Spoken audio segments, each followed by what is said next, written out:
Assalamu alaikum students, how are you? Are you fine? In previous lecture we have to discuss about adiabatic process. Today our topic is prove that for adiabatic process PV par gamma is equal to constant. हमने ये prove करना है कि PV par gamma is equal to constant. ये कैसे है? One by one step के साथ हम पढ़ेंगे. First of all, we have to define about adiabatic process. What is adiabatic process? The process in which no heat enters or leaves the system is called adiabatic process. आपने previous lecture में पढ़ा है कि adiabatic process क्या होता है. ऐसा process जिसमें ना हीट जज़ब हो सके ना ही हीट खारिज हो सके. A process in which no heat enters or leave the system is called adiabatic process.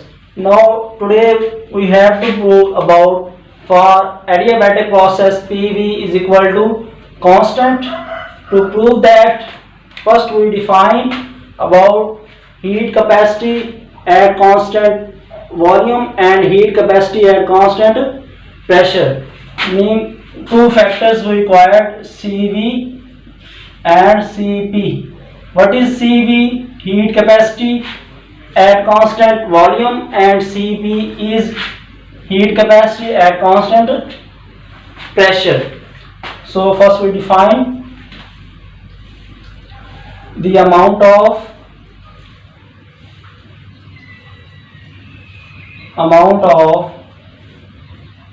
energy required to raise the temperature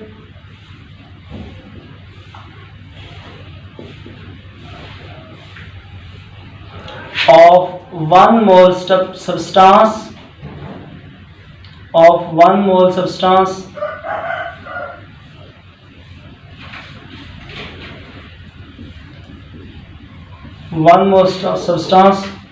through 1 Kelvin at constant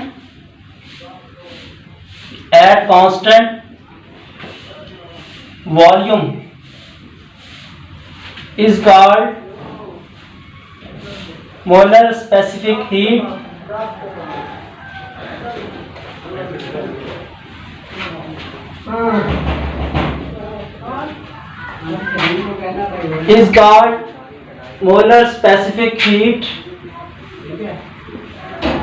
at constant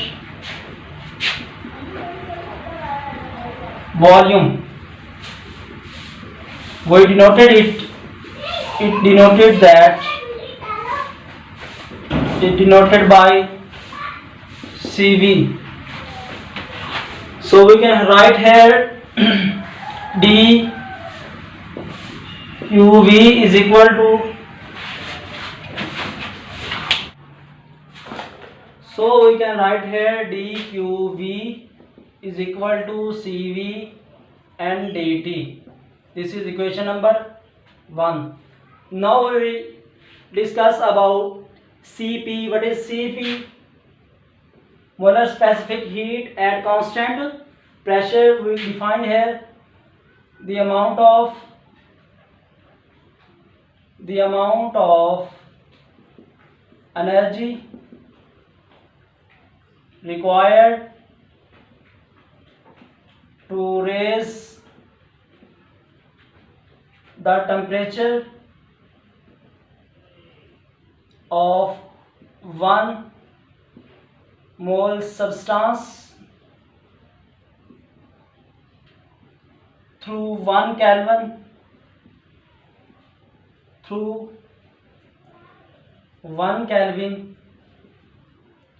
at constant pressure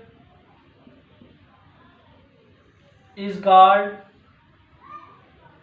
molar specific heat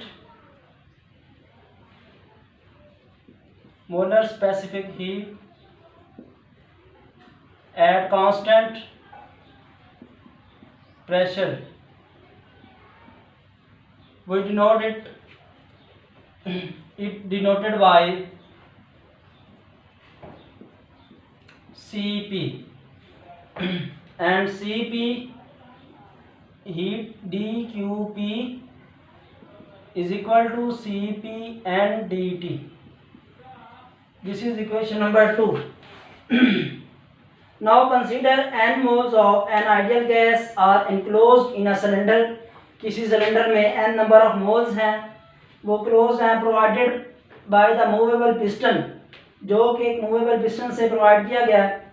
when gas is heated eight constant volume, जब gas heat की जाए eight constant volume पे, तो आप जानते हैं at constant volume work done is equal to 0.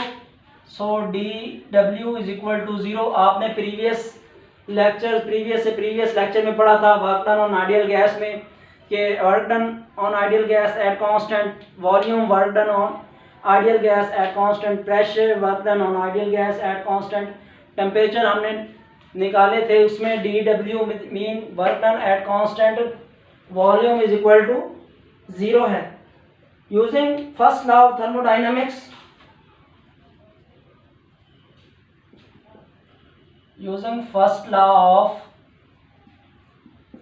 Thermodynamics, आपको equation पता है. First law of thermodynamics equation क्या होती है? D internal is equal to dQ plus dW, dQV plus dW. आपने पढ़ा यहाँ पे D internal is equal to dQ plus dW, where dW is equal to 0 at constant volume. तो D internal is equal to dQ plus 0, वो लिखने की जरूरत नहीं है. तो आपके पास इंटरनल एनर्जी की जो हीट आई वो D internal is equal to dQV at constant volume. Put the value of dQV, equation number 1, D internal is equal to CV and dt.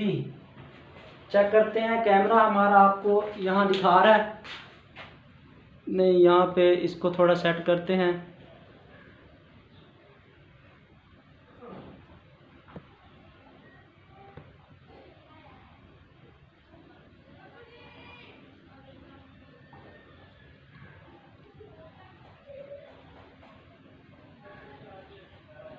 चले, D internal is equal to CV and dt. यहाँ पे अब value put करनी है. D internal is equal to CV and dt. आपको पता है work done on ideal gas is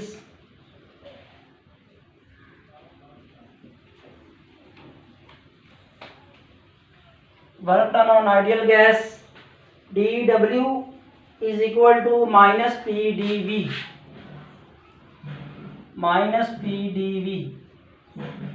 इसको आप इक्वेशन नंबर सेकंड का नाम दे दें. ये जो आपने निकाली 1 2, इसको आप 3 का नाम दे दें. इक्वेशन नंबर 3 आप पुट करें इसकी for adiabatic process.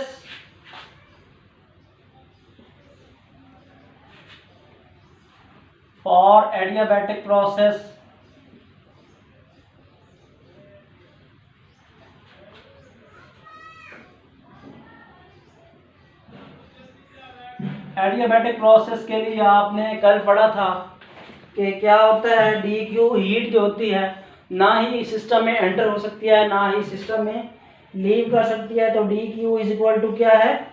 0. So put the value of dQ is equal to 0 from in first law of thermodynamics equation. D internal is equal to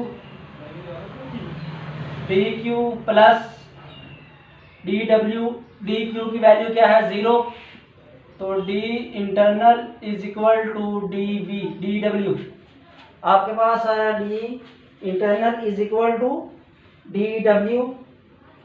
from equation आपने जो पीछे पढ़ी है डी डब्ल्यू की value क्या है, वो है माइनस पी डी वी, आप यहाँ पे पुट कर सकते हैं डी डब्ल्यू की value, D internal is equal to minus P D V. इसको को आप कोई नाम दे दें इक्वेशन नंबर 4 का।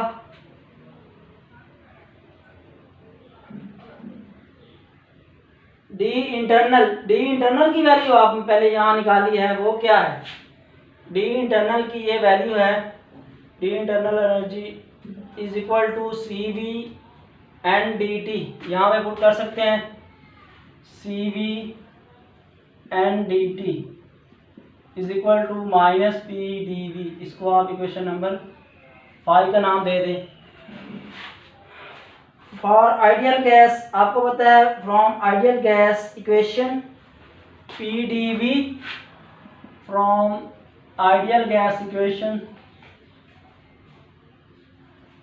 आइडियल गैस इक्वेशन में पढ़ा आपने क्या होता है, P V is equal to N R T, where P is pressure, V is volume, N is number of moles, R is molar constant and T is temperature. So differential, taking differential on both sides, P dV plus V dP is equal to N R dt, दोनों तरफ differential लिया तो ये V dP plus है, जब equal के दूसरी side पे गया तो क्या हो जाएगा minus P dV is equal to minus V dP plus N R D T, N R D T. इसको आप इक्वेशन नंबर कोई नाम दे दो, 5 के बाद इक्वेशन नंबर 6 का नाम दे देते हैं इसे। नेक्स्ट अब देखें यहाँ पे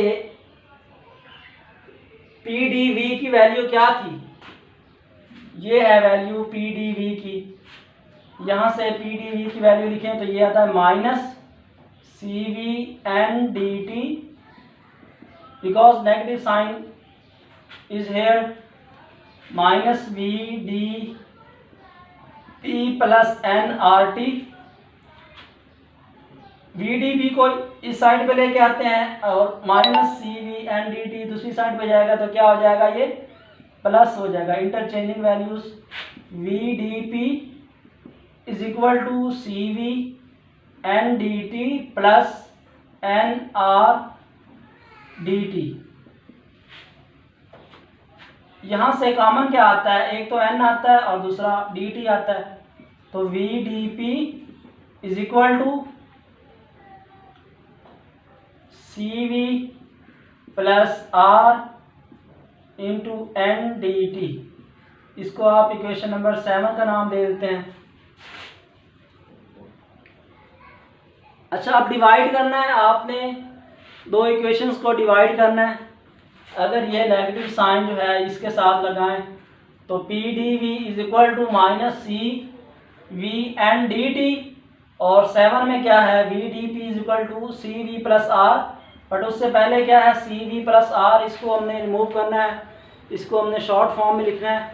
यू नो दैट, नोट पे लिख लें साइड पे,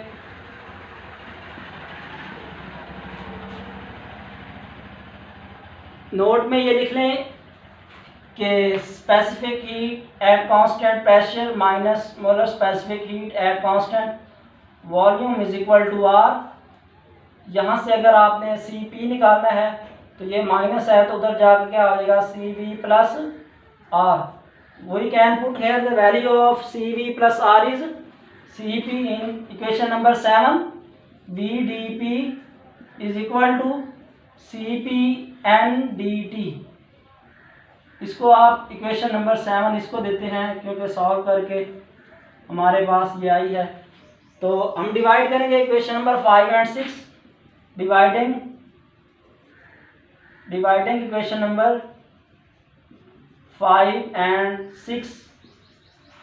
You will get here from dividing equation number 5 and 7. Sorry, 5 and 7 क्या आता है रिजल्ट आपके पास? V dp over P dV is equal to, पहले आपने 7 लिखा, नीचे 7 पे नीचे 5 को डिवाइड किया, तो क्या हुआ? ये CP N dt divide by, दूसरी तरफ क्या आता है इक्वेशन नंबर 5 में, माइनस CV N dt। आप N dt से N dt को क्या कर दें? कैंसिल। तो ये क्या आता है? V dp over P dV is equal to minus CP over CV। ये क्या होता है? ये होता है गैमा, नेगेटिव गैमा। ये गैमा क्या होता है? Molar specific heat at constant pressure to the molar specific heat at constant volume.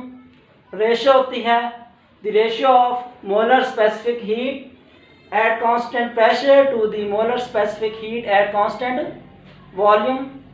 तो आपके पास क्या आया? V dP is equal to V dP over P dV is equal to minus gamma. Now V dP over P dV is equal to minus CP over CV is equal to minus gamma. Integrating both sides, integrating both sides, दोनों तरफ integrate किया तो क्या आता है? Integrate करने से पहले आप इंटरचेंज कर लें वैल्यूज।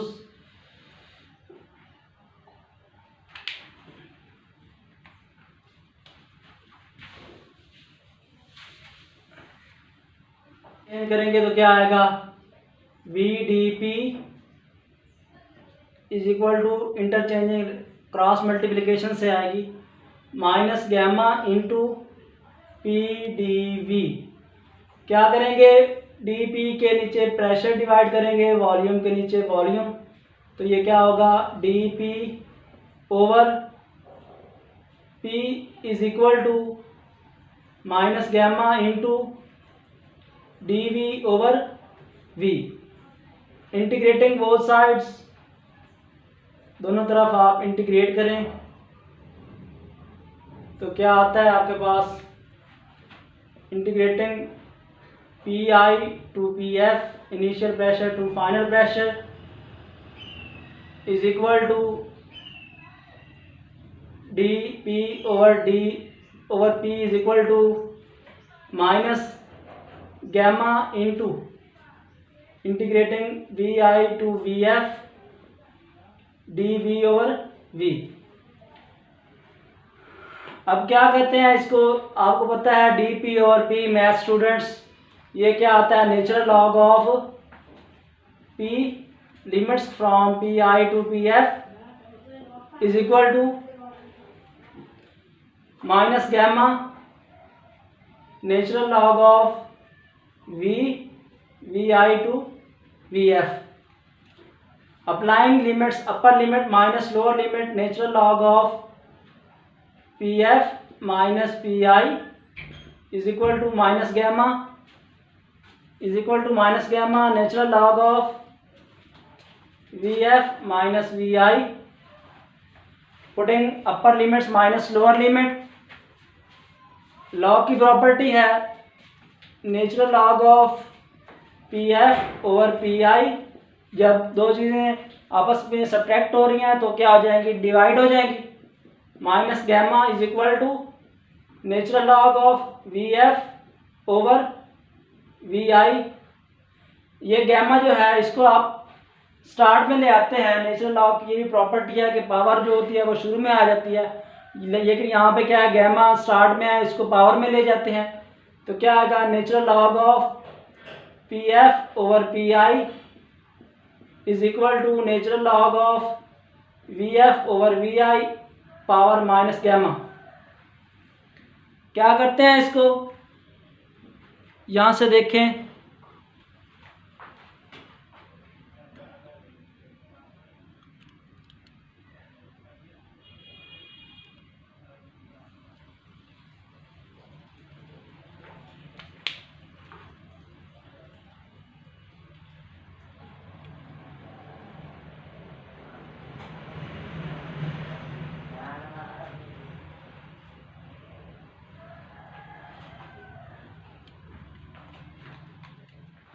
यहाँ पे देखें क्या आता है, natural log of P F over P I is equal to natural log of V F over V I power gamma. तो यहाँ पे वैल्यू अगर आप इंटरचेंज करें तो क्या आता है, natural log of V I over V F power minus gamma, तो ये क्या हो जाएगा, plus gamma, natural log of P F over P I. ठीक है, now taking anti log on both sides, anti log लेने से क्या होगा, एंटी लॉग लेने से क्या होता है, लॉग खत्म हो जाता है, पी एफ ओवर पी आई। बेटा यहाँ पे एंटी लॉग लेना है, एंटी लॉग नहीं लेने, तो यहाँ पे P F over P I is equal to V I over V F इसकी पावर गैमा। इसको आप अलग-अलग सेपरेटली लिख सकते हैं, V I over gamma, V F over gamma, P F over P I. Cross multiplication क्या आता है, क्रॉस मल्टीप्लिकेशन से P F V F power gamma is equal to P I V I power gamma.